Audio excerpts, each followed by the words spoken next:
তিনি এখন নিরাপত্তাহীনতায় ভুগছেন, জনসম্মুখে আসতে পারছেন না, ক্যাম্পাসে আসতে পারছেন না তার নির্বাচনী প্রচারণা কার্যক্রম পরিচালনার জন্য।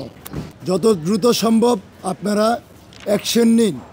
সকল শিক্ষার্থীদের নিরাপত্তা নিশ্চিত করাটাই আমার একটা ওয়াদা।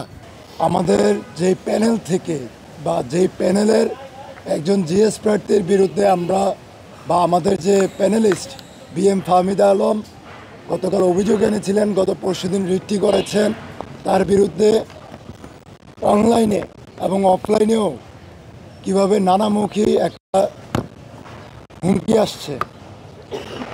তিনি এখন নিরাপত্তাহীনতায় ভুগছেন, তিনি এখন জনসম্মুখে আসতে পারছেন না, ক্যাম্পাসে আসতে পারছেন না তার নির্বাচনী প্রচারণা কার্যক্রম পরিচালনার জন্য।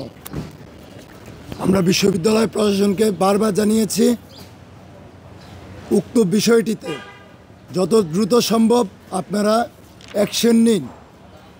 আমাদের ঢাকা বিশ্ববিদ্যালয়ে যৌন হয়রানি বিষয়ক একটি সেল আছে, সেই সেলের আন্ডারেই যত দ্রুত সম্ভব ওই ছাত্রের বিরুদ্ধে আপনারা আইনি পদক্ষেপ নিন বিশ্ববিদ্যালয়ের পক্ষ থেকেই। আমরা বারবার এই দাবি জানিয়ে এসেছি। আর এর পাশাপাশি আমি বলতে চাই,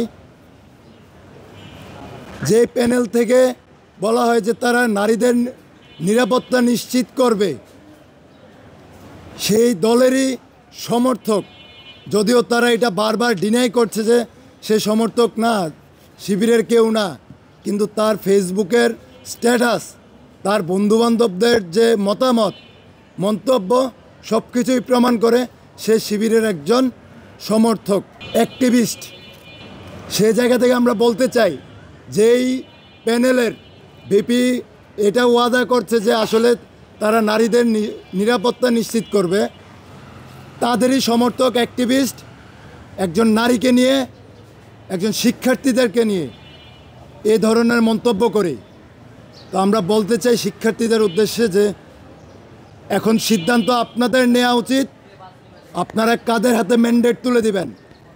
যারা এমন বর্ণচোরা যে অনলাইনে হাইপ তোলার জন্য, সকলের ফোকাস পাওয়ার জন্য বলবে যে নারীদের নিরাপত্তা নিশ্চিত করবে, সেদিকে তাদের সমর্থকেরা, অ্যাক্টিভিস্টেরা এই ধরনের মন্তব্য করবে, এ ধরনের কুরুচিপূর্ণ মন্তব্য করবে, তাদের হাতে ম্যান্ডেট তুলে দিবেন, নাকি যারা আপনাদের পাশে সবসময় ছিল, আছে এবং থাকবে তাদের হাতে ম্যান্ডেট তুলে দিবেন?